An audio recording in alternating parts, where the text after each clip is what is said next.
Hello students, welcome back to online math class. So in today's class we will be covering the chapter congruency of triangles. In this chapter you will be learning what is the meaning of congruent figures and then congruency of lines and angles and congruency of triangles and the different criteria to congruency of triangles. Okay, so let's begin the class. First of all, you should be knowing what is the meaning of congruent figures. So, congruent figures are nothing but any two figures that are having same shape and same size are said to be congruent figures. Let us say these two books.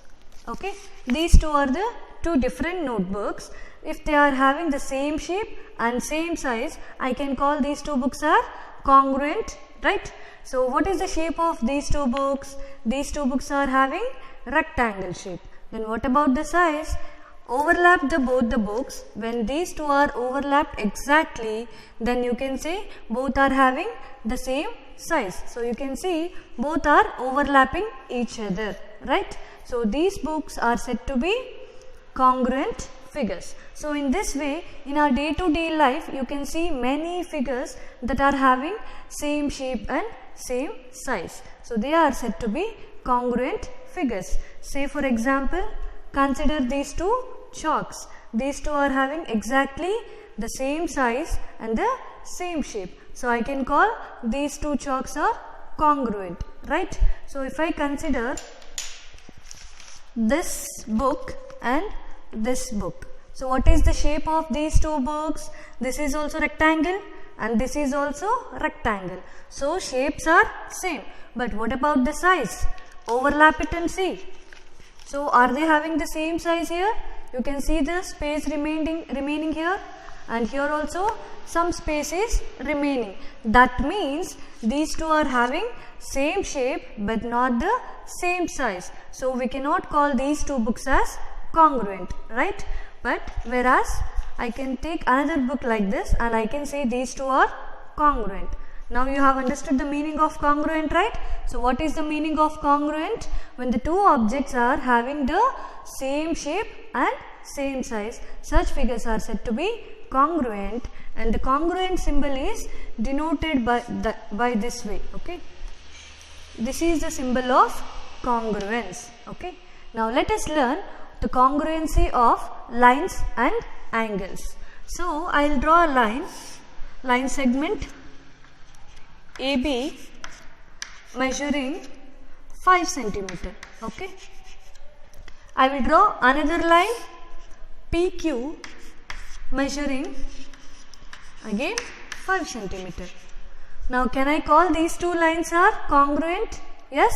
Why? Because the line AB also measures 5 centimeter and the line segment PQ also measures 5 centimeter. So, these two lines are the copies of each other. So, I can write AB, the line segment AB is congruent to the line segment PQ, right? Because both are having same shape and same size. Now, I will draw another line XY measuring 3 centimeter.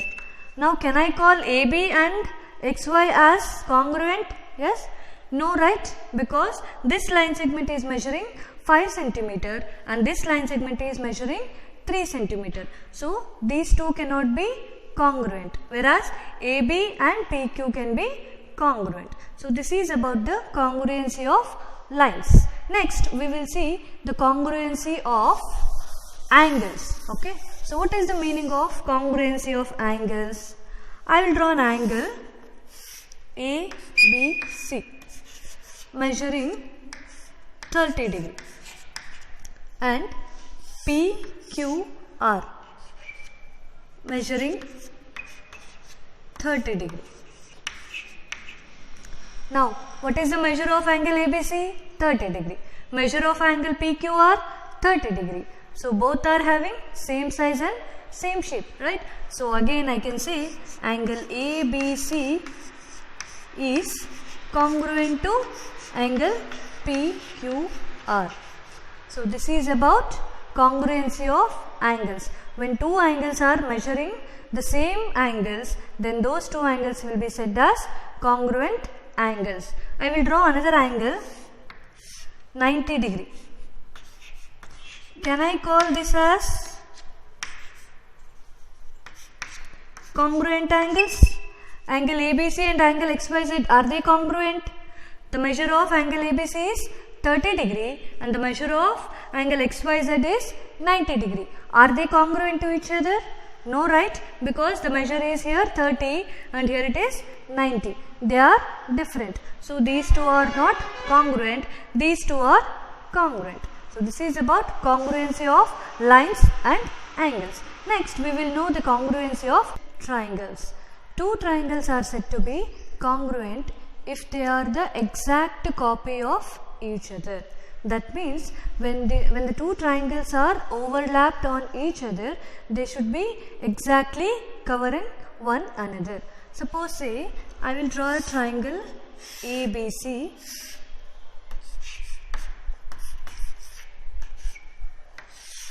and triangle PQR. Okay, here the measure of AB will be 4 centimeter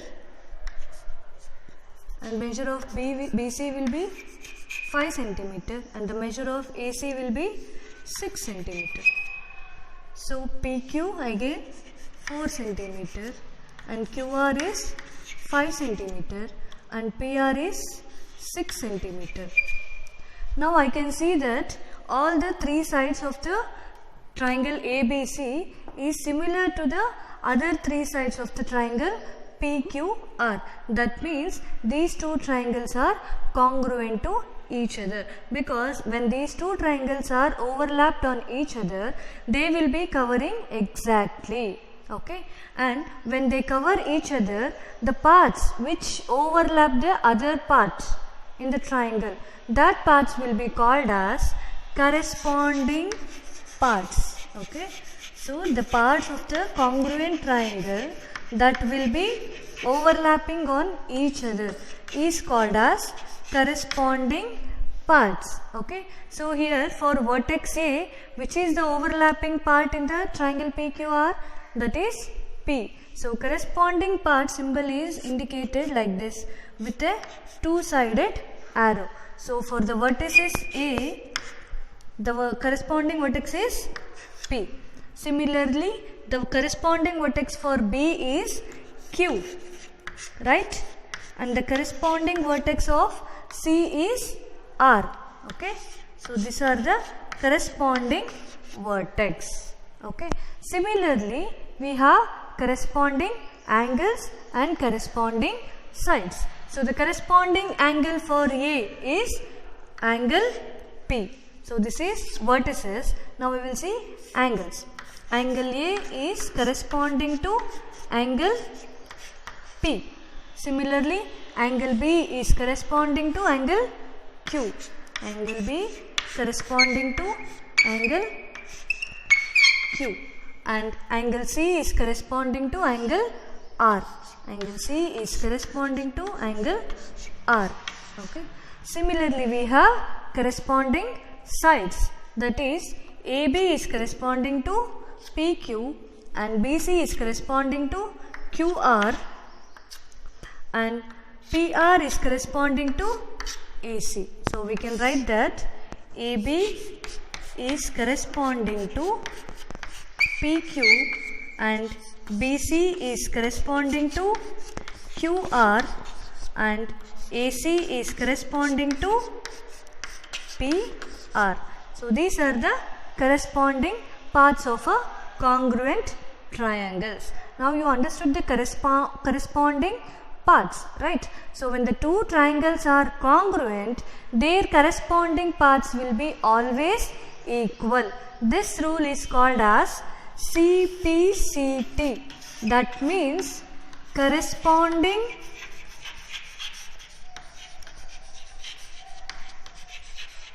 parts of congruent triangles. This is the meaning of CPCT. Corresponding parts of congruent triangles are always equal. Okay, so here in this figure we can say that AB is equals to, the side AB is equals to the side PQ. Similarly, BC is equals to QR and AC is equals to PR, right? Similarly, all the corresponding angles will be equal. That is, angle A is equals to angle P, angle B equals to angle Q, and angle C is equals to angle R. So we can say when the two triangles are congruent, then their corresponding parts will be equal. Understood, no? So this is the congruency of triangles.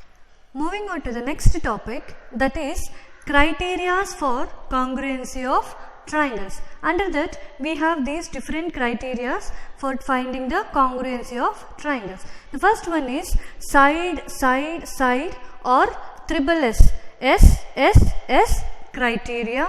The next one is side, angle, side, or you can say S, A, S criteria. The next one is angle, side, angle, or A, S, A criteria. The next one is angle, angle, side, or you can say A, S criteria. And the last one is right angle, hypotenuse, and side. So, or you can say RHS, RHS criteria. So, these are the different criteria that we will be using to find the congruency of triangle.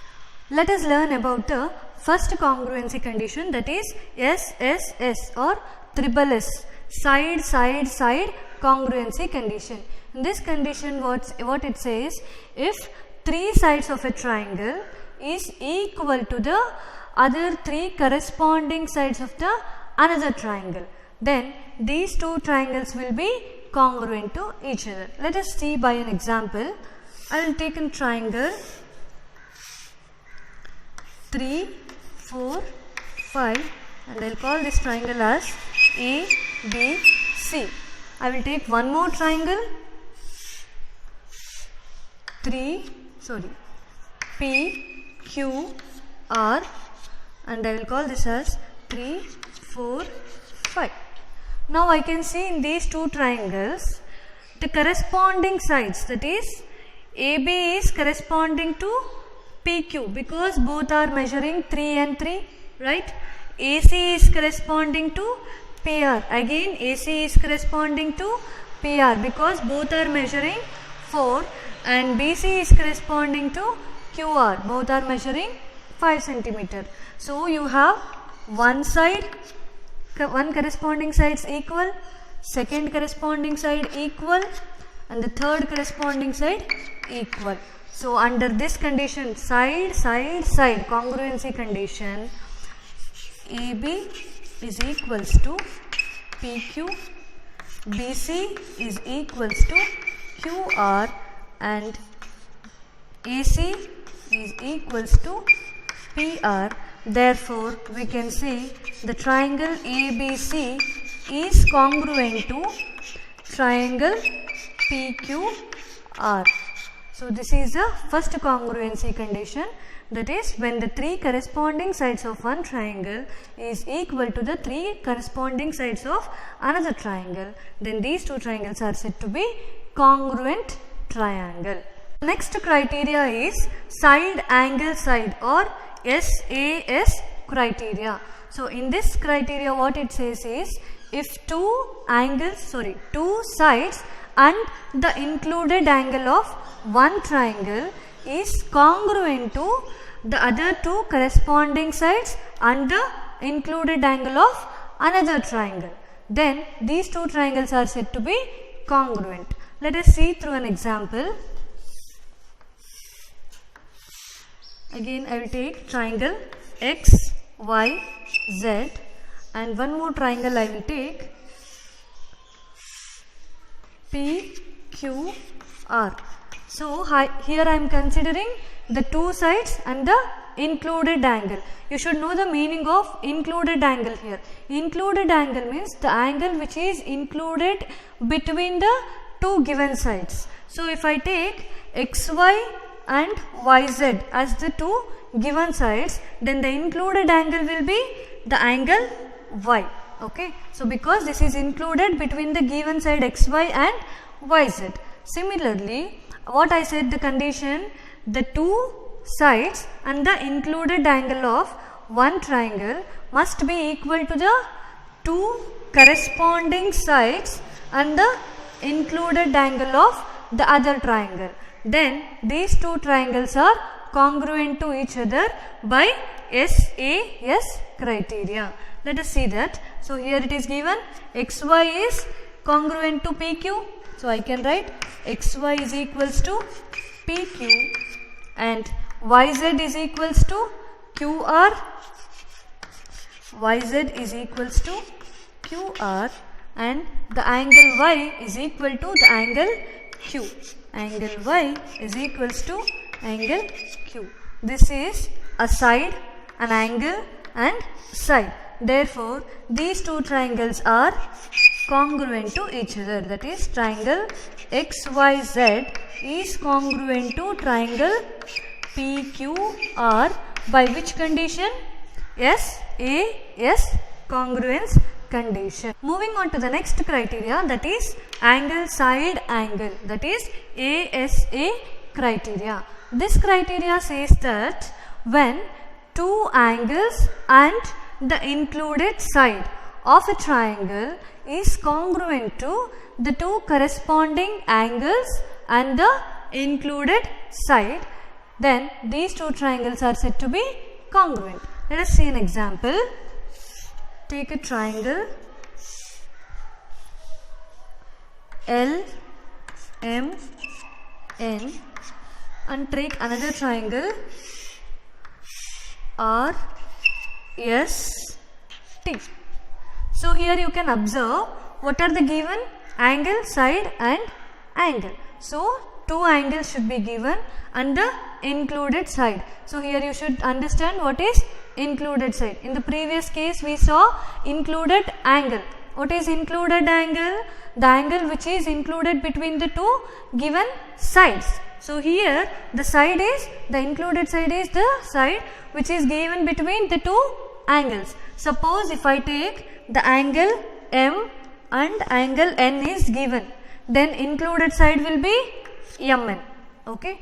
So here also if angle S and angle T is given, then the included side will be ST, right? So if angle M is equal to angle S and angle N is equal to angle T.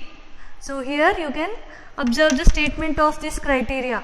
If two angles and the included side of a triangle is equal to the two corresponding angles and the included side, then these two triangles are said to be congruent, right? So which are the two angles? Angle M is equal to angle S, then the side MN is equal to the side ST, MN is equal to ST and the angle N is equal to angle T. So this is angle and this is side and this is angle. So ASA criteria, these two triangles are congruent. That is triangle LMN is congruent to triangle RST. So this is ASA criteria.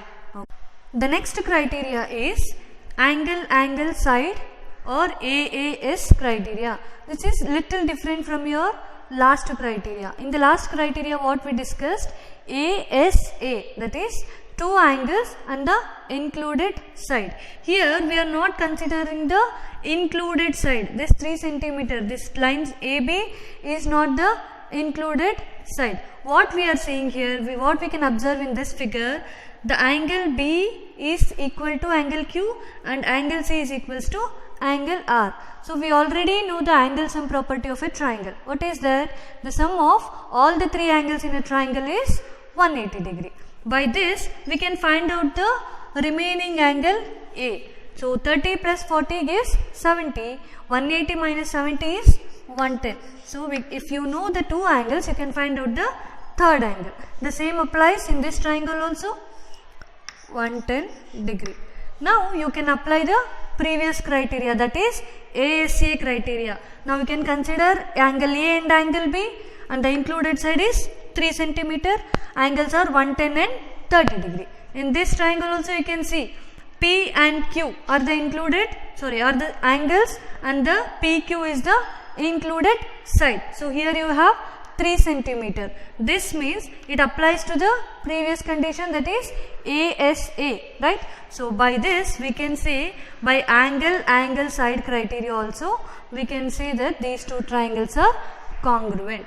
So angle B is equals to angle Q, angle C is equals to angle R. So if two corresponding angles of the two triangles are equal, then the third remaining corresponding angle will be equal.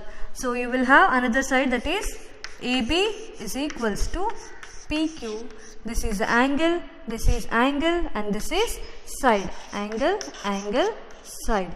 By AAS criteria, the triangle ABC is congruent to triangle PQR. Okay, this is about AAS criteria. Moving on to the last topic, that is RHS criteria, that is right angle, hypotenuse, side. RHS criteria. This condition is applicable only for right angle triangles.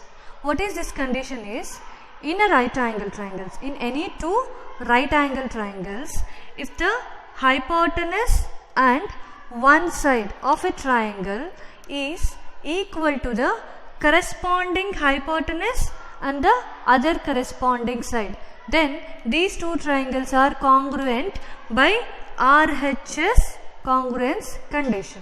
So in this case you can see, so both are right angle triangles, so we can apply this right angle hypotenuse side congruency condition. How? One is angle Q is equal to angle Y, because both are 90 degree, each 90 degree. We know that they are right angle, and right angle at Q and Y, that's why it will be 90 degree. Next it is right angle, first condition over. Next is hypotenuse. Which is the hypotenuse in triangle PQR? PR is the hypotenuse. The side which is opposite to the right angle is called as hypotenuse. So here PR is the hypotenuse, and here the right angle is Y, and for Y the opposite side is XZ, that is XZ is the hypotenuse. So both hypotenuse are equal because both are 5 centimeter. Next one is the other side. Okay, the other side I will take here QR and here ZY. Both are 4 centimeter. QR and ZY. So first one is right angle. Next is hypotenuse, and the other one is side and side. RHS condition. By RHS condition, the triangle PQR is congruent to the triangle XYZ. Triangle PQR is congruent to triangle XYZ. Okay, so this is about the RHS criteria.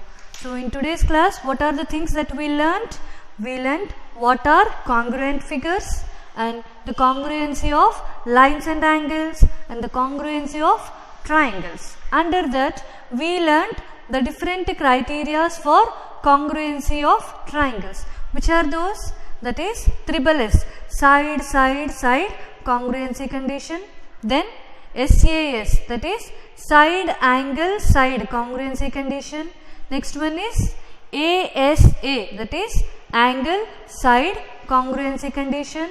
And the next one is AAS, that is angle, side congruence condition. And the last one was right angle, hypotenuse, side congruence condition. So this was RHS congruence condition, only applicable to right angle triangles. So this is all about the congruency of triangles. Hope everyone had understood today's concept. After watching this video, please complete the worksheets provided. Okay, thank you.